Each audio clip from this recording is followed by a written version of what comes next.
안녕하세요, 보안쟁이 PR입니다.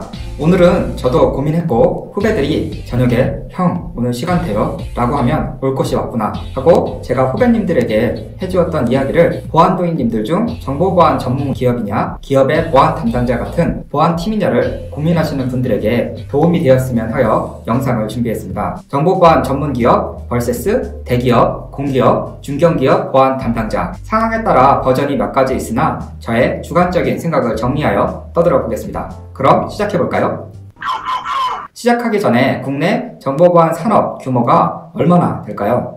저도 잘 몰라서 이번에 한번 찾아보았습니다. 2018년 국내 정보보안 산업 실태조사 보고서에 따르면 정보보안 산업 규모는 3조 30억이었네요. 17년 2조 7,449억을 기록한 대비하면 9.4%가 성장했더라고요. 올해는 클라우드, AI, 빅데이터, 5G, 원격 보안 관제 등의 사업 확대로 더욱 산업은 성장할 것으로 예상됩니다. 이것만 보면 정보보안하면 돈 많이 벌 것 같은데 나는 왜 점점 더 힘들어질까요? 그럼 우리 보안도인님들은 정보보안으로 먹고 살겠다라고 다짐하면 구직을 위해 회사는 어디로 가야 하나 하고 구직 사이트에 들어가 보실 겁니다. 구직 사이트에 들어가 검색창에 정보보안이나 시습, CPPG라고만 검색해 보아도 전문 인력을 필요로 하는 기업은 정말 많이 나옵니다. 여기서 우리는 나에게 맞는 회사를 찾는 것이 첫 번째 관문이죠. 그럼 보안 전문 기업으로 가는 게 좋을까요? 기업의 보안 담당자가 좋을까요?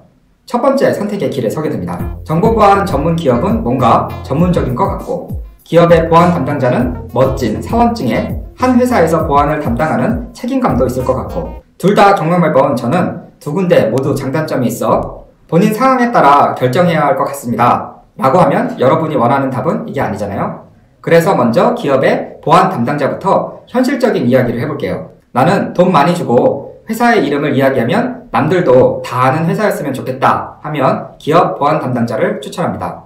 보통 보안팀을 따로 둘 정도면 어느 정도 규모가 있는 회사고 뒤에서 이야기할 건데요. 정보보안 전문 기업 회사는 유명한 곳 몇 개 빼고 집에 부모님들은 잘 모르실 거예요. 집에 가서 부모님들에게 나 어디 취직했어 라고 했는데 뭐? 어디?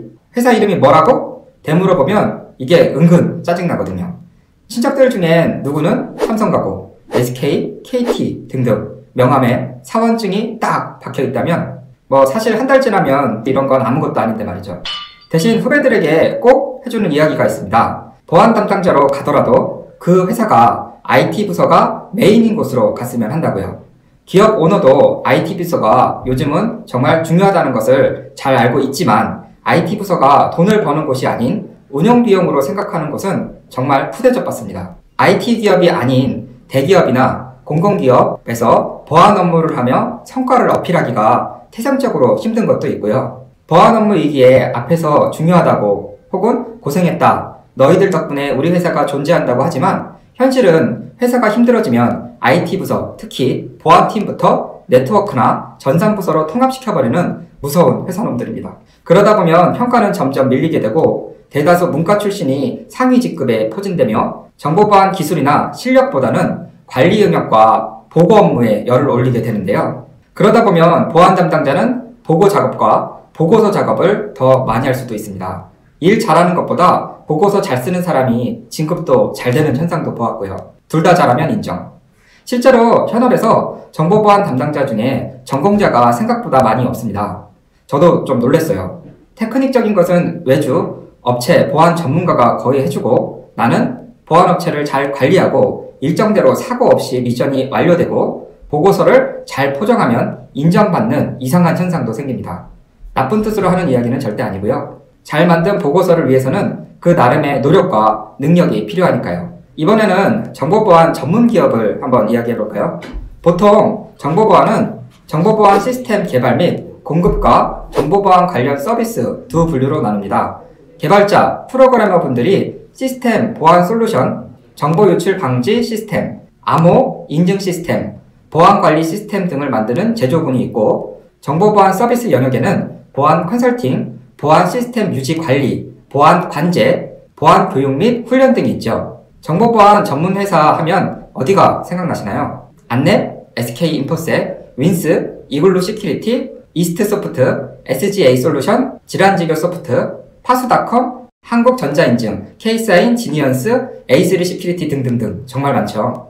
들어본 회사도 있고 처음 들어보신 곳도 있을 겁니다. 위에서 이야기한 보안 시스템을 개발도 하고 공급도 하면서 보안 서비스를 하는 곳도 있고 공급만 하고 서비스만 하는 곳도 있습니다. 두 군데 다 하는 것이 좋다 이런 건 아니고요. 이건 정말 개인적인 생각이니 참고만 해주세요. 정보보안 시장에도 양극화가 시작된 지가 좀 되었습니다. 매출 상위 기업과 하위 기업 간의 양극화는 더욱 심화될 것이고요. 제가 생각하는 이유는 한 가지 사업만 하는 중소형 기업보다 큰 기업일수록 여러 보안 사업을 통해 실적 개선이 뚜렷하고 특히 클라우드, AI, 빅데이터, 5G 같은 신기술과 융합되는 보안 서비스 수요의 증가는 인지도가 높은 기업이 더욱 성장할 것입니다. 너무 당연한 이야기인가요? 한 가지를 잘하는 것보다 여러 가지를 융합하여 잘하는 기업이 살아남는 거죠. 발전하지 않으면 먹히는 시장이 된 것입니다. 지원하려는 회사의 홈페이지에 기업 수와 현역을 꼭 보고 자신의 전공과 지원하는 파트에 신제품이 있는지 또 신제품이 클라우드, AI, 빅데이터, 5G 같은 신기술과 융합되어 있는지를 꼭 보셨으면 합니다. 구직 사이트의 인력 충원 사유가 무엇인지 사업 수주가 신사업 개발에 따른 인력 충원이면 더욱 좋겠지만 구인 사유를 면접에서라도 한번 물어보셨으면 합니다. 같은 자리에 계속 인력 충원이 뜬 회사라면 저는 말리고 싶은데요. 인터넷 검색을 통해서라도 회사의 평판을 조회해보고 작년 재무제표의 영업액과 영업이익을 보고 회사의 비전과 발전 가능성도 꼭 보셨으면 합니다. 내가 몸 담을 곳이 나와 같이 잘 되어야 하니까요. 경력직이라면 조금 다를 수 있지만 내가 신입으로 가서 회사를 키우는 건 스타트업이 아닌 이상 이상적인 이야기일 수 있습니다. 참고하실 만한 관련 사이트 주소는 아래 적어두겠습니다. 오늘은 여기까지입니다. 취업하려는 회사에 대해 알아보고 현실적인 이야기를 더 알고 싶으시다면 언제든 댓글이나 보안쟁이 카페에 남겨주세요. 저와 다른 보안쟁이들이 뭐라도 알려드리려고 여기저기 안테나를 돌려보겠습니다. 진짜로요. 요즘 프로젝트 하나 끝내야 하는 게 있어서 정말 너무 바쁘네요. 그럼 오늘도 행복하세요.